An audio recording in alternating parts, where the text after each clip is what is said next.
One of the best ways to follow a company you're invested in is to keep an eye out for the job posting that they're advertising. There's one specific Tesla job posting that is very interesting. Looking for an AI embedded operating systems autopilot engineer, a couple of the statements jumped out. The engineer role would be responsible to define the hardware, software interactions for our next generation fully autonomous car platform and humanoid robot. The key word being platform. Second, they mentioned a mass production of the next generation AI chip, the keyword here being next generation. Perhaps a new FSD computer chip is coming. So we got Larry Goldberg with us. He's a multi-entrepreneur and is a regular on this channel. Thank you so much, Larry, for joining me again. Great to be here, Herbert. So this is obviously a lot of speculation, but when you see it on a job posting, it becomes a little bit more, a little bit more real. This is presented by Johnny. He showed this job posting, thought these bits were interesting. Next generation fully autonomous car platform suggests multiple variations of the robotaxi. Next generation AI chip, new FSD computer incoming. Obviously, these are his guesses of what that means. So this is an engineer that is responsible for the inference chip, I believe, or they call it the AI embedded operating systems, autopilot AI. So if you read this, it says here, define the hardware software interactions for our next generation fully autonomous car platform, humanoid robot, and then this line too, and the expanding AI inference use cases. Let's address this one first. Wow. So first of all, fully autonomous car platform, right? Next gen. We know, we've been talking about this already multiple times, that it may not just be a robotaxi and a compact car, but it's very likely because it's a unboxed model that it's actually a platform. They can create all sorts of different form factors for vehicles. But then this same chip will be applied for robots and expanding AI inference use cases. So let's start with that first, platform. What's your thoughts on that? Right. So the point about it is that Tesla do not see the humanoid robot as a product and then the car as a product and all these different pieces of product. Right. They're creating a single platform, a single set of hardware that can support these many modes of the representation of the AI. So this chip is an inference chip, which means this is the chip that's used in the actual use of the AI, not in training the AI. Inference chips, you have a different architecture to training chips. And so the inference chips that they've been using, we are now in the fourth generation, what they call the fourth generation chip. But Elon told us in the last investor call that there was a fifth generation chip in the planning stages. And we already have news from Samsung that they're working on the chip. We've even been told that it's a 4 nanometer chip, which is very, very cutting edge. So we know a little bit about it. We've been given the sort of breadcrumbs, but this is really going to provide all these different capabilities that Tesla is looking for across the robot and the car and multiple different cars on this unboxed on this new next generation platform. They've always talked about platform for the next generation vehicle, and we know it's going to be a robotaxi, we know it's going to be a small vehicle, but I think it's also going to be a van. And so I think all of those, and probably different sizes and use cases for each of these different modalities. Right. So that we've been talking about that, right? The unboxed model sets them up to be able to, like a Lego setup, be able to plug and place, the front quarter, the front left, front right, back left, back right, and then have multiple middles. If you wanted to create a limousine, you just add another row and then you plug it all together. It allows that potential. So whether or not they end up doing that or not, I don't know, but that seems to be why they went unboxed. And that's why you keep hearing autonomous car platform. I guess the question is, it does say fully autonomous car platform. So it's not, they didn't just say, right, next generation car platform. So does this mean multiple robotaxis? Which makes sense to me, right? You would have a car that can do 2-seater. You might have a car that has 4-seater, 6-seater, and have a van, a bus. for Well, autonomous. think about the tunnels. The Boring company is building these tunnels in Las Vegas, but there will be many others as well. And so the format of that platform will be different to the format of the robotaxi that just takes a single passenger that, the householder calls up, robotaxi comes, takes them shopping, brings them back. And so there are going to be multiple different models. I'm hoping that they roll out very quickly in very quick succession, because if there's one criticism I have of Tesla, and Elon has fessed up to this, it's just that it's taken them longer to bring out the new models than they would have liked. Yeah, but you and I have had this discussion so often. Come on, Larry. The reason why it's taken them so long to take out the Cybertruck, and then everybody's complaining, why did they delay the next, the compact car? It's because they wanted to design a whole new way of production, a whole new factory, this unboxed model. And they Well, tested it with the Cybertruck first before they're going to do this. And so it's going to take longer, but then eventually it'll be much faster at this point, because that's the whole point of why they did the unboxed model. I'm aligned with you, and the one factor you didn't mention was the pandemic. Yeah. They were That set up. too. They were set up for this program a lot earlier, and the pandemic put a hold on that. It put a hold on that in China. It put a hold on that in Germany, and it put a hold on that here. So there's no doubt that they had plans brewing and that they wanted to do that.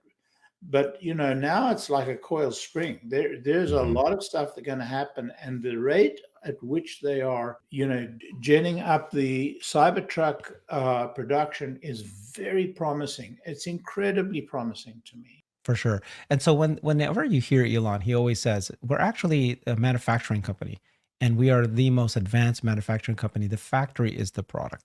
And so now that's why when you see a job posting like this, you start to realize they mean it, right? The next generation fully autonomous car platform. Yep. Then you got the bot, and it's going to be many different kinds of bots, by the way. They do refer to humanoid robot here, but in other posts by different Tesla AI and Tesla bot employees, they refer to bot animals. So there's going to be different form factors for the bot. And then they go expanding AI inference use cases.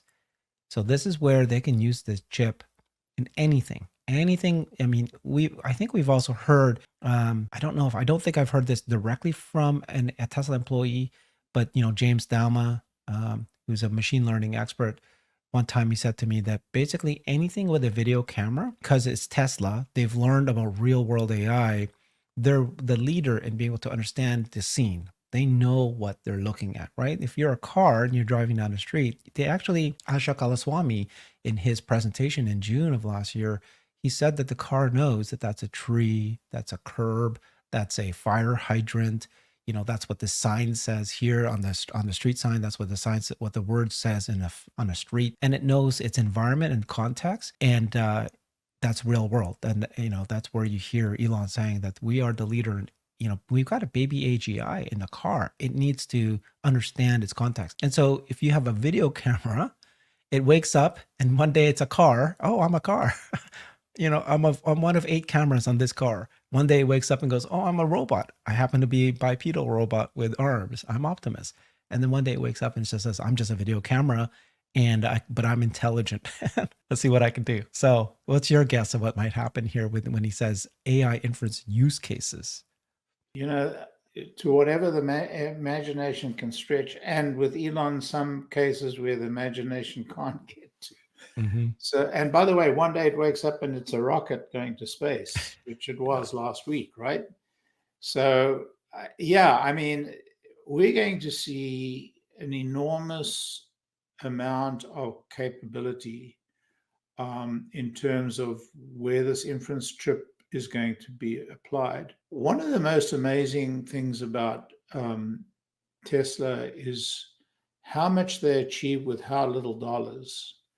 I mean, when you look at the R&D of a company like NVIDIA or the R&D of a company like General Motors, two very disparate and different companies, they're in the multiple tens of billions. Tesla is at the $1 billion a quarter mark. And look at where it is compared to those other companies. It's truly, someday I've got to do a piece on the economics of Tesla's R&D. It's extraordinary. It's extraordinary. So, they have a war chest. They have a war chest right now, $30 billion. By the end of next year, it may be $40 billion. So that war chest is not going to sit unused. I promise you that. And it's going to be used in the same economical way as Tesla uses all its R&D. So the opportunity for use case implementation is staggering. What's your thought on his comment that we're no longer compute constrained? So there was like a post he did on X Right. about a month ago, and he said something like, when OpenAI released Sora, which is the video generation, brilliant. You just use words and you say, show me Tokyo and show me snow falling, and then it'll show a video of that, a couple walking down the street, and all of a sudden there's the video. It generated the video of what you said. And he said, we've actually been able to do that since June of last year. It's just that it happened to be cars. And when you see the video that it generates, it's boring because it just looks exactly like a video as if you're driving down the car. You don't see anything different.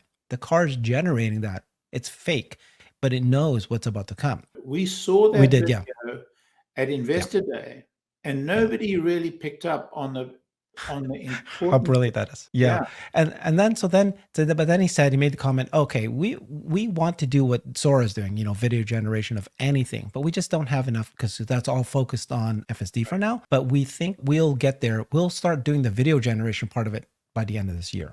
Mm-hmm. Then 2 weeks later, he says, basically, we're no longer compute constrained for FSD. Not only him, but multiple Tesla FSD engineers said the same thing. So the way I interpret that is that it's not like they were already not compute constrained when he said that. He was just saying that we're not going to do the video generation till the end of this year. Anyways, my question to you is, when he says that we're no longer compute constrained, do you think that that's because of Dojo coming online maybe, or it could just easily be just another NVIDIA cluster that they finally got going? But it looks like when they first put out that the goal of how much compute they're going to get by the end of this year, there seemed to be online, except some people are going, oh, Dojo's delayed. So how did this happen? In the last investor call, Elon downplayed Dojo and said, Dojo is just an insurance policy. It's still an experiment. And people find it very difficult to understand how long these development cycles take, even at Tesla. Hardware is difficult. How long has NVIDIA been at it? NVIDIA is currently the champion. I remember the days in the 80s when Intel was the champion. Mm-hmm. And Intel really remained the dominant player for 20 plus years. They were clients of mine, so I know a little bit about them. But they were absolutely dominant for 20 plus years. I think NVIDIA's taken that place today and is going to be in that place for some years to come. People don't understand the amount of time it takes to make it. How long has NVIDIA taken to get to where it is today? It's been 20 years. So Tesla's just at the beginning of that journey. And so, what Elon tried to do was tamp expectations. What that immediately leads to is, it's a failure. Mm-hmm. Meantime, they're spending $500 million. Now, you must understand, for Tesla to spend $500 million on R&D, it means that dollar has been turned over 20 times. Mm-hmm. So they're not, failing in Dojo. They're putting $500 million into a computer center built on Dojo chips, which means it is in production. It means it is certified as, doing the right thing. And if you think Dojo is at the end, no, it's just at the beginning of a 20-year journey. Because what they're doing is they're using Dojo to really, really understand the physics and the science of these chips. And you will see relentless and focused evolution of that chip over time. And, who knows where that goes? So no, Dojo is not dead and Dojo has not failed. Dojo's a work in progress, and at Tesla, a work in progress means progress. You don't spend $500 million on a failed chip. Yeah. That's another thing I think people are misunderstanding or they're not giving a lot of credit for, is that there's many different kinds of chips. So NVIDIA chips is very powerful for training, and they're useful for inference as well. But Tesla's chips that they've been designing for has been optimized for inference, right? It's the power consumption and the speed at the actual device. In this case, happens to be a car and eventually a robot is one of the best out there. So, when they create Dojo, it's just another version of a chip that is optimized for something. And so it's like, Tesla said, Elon said, we're going to use AMD chips, NVIDIA chips. We're going to use Dojo chips. We're going to do everything I want. And so, here's, this other word here says here, pre-silicon Linux bring up to mass production of the next generation AI chip, mass production.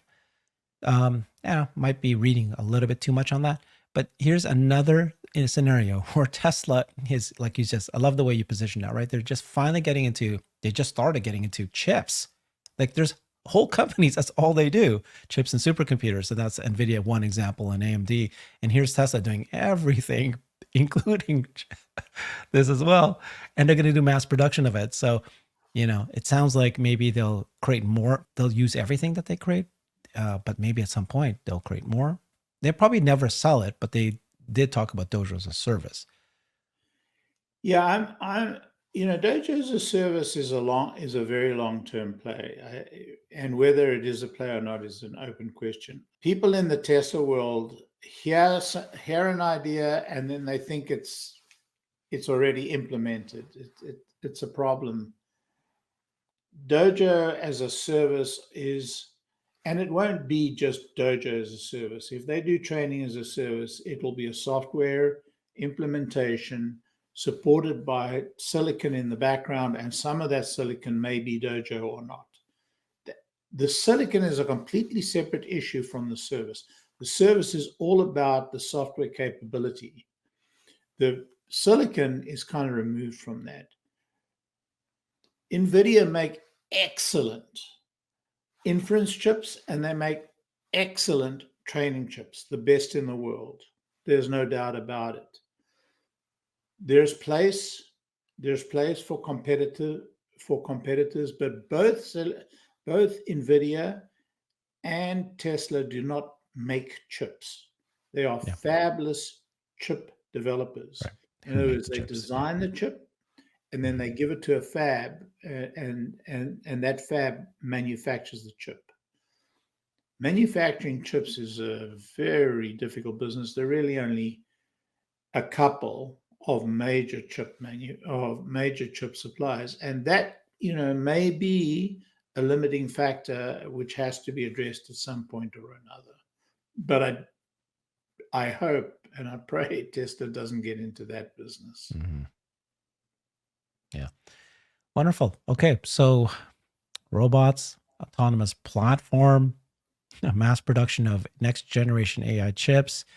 They're just hiring. It's just a job position. So can't read way too much into this, but it's sometimes in these job postings that you actually do see the words that they're using. And that's how you kind of eke out a little bit of where they're headed towards. So it's quite interesting. It's quite, it's interesting. It's something to keep an eye out on. Yeah. Thank you so much, Larry. Appreciate you. Follow him on X at Tesla Larry. Thanks, everybody. Bye-bye. I've created a website that is the most comprehensive resource for the Tesla investor. Please check it out. Simply go to my website at herbertong.com.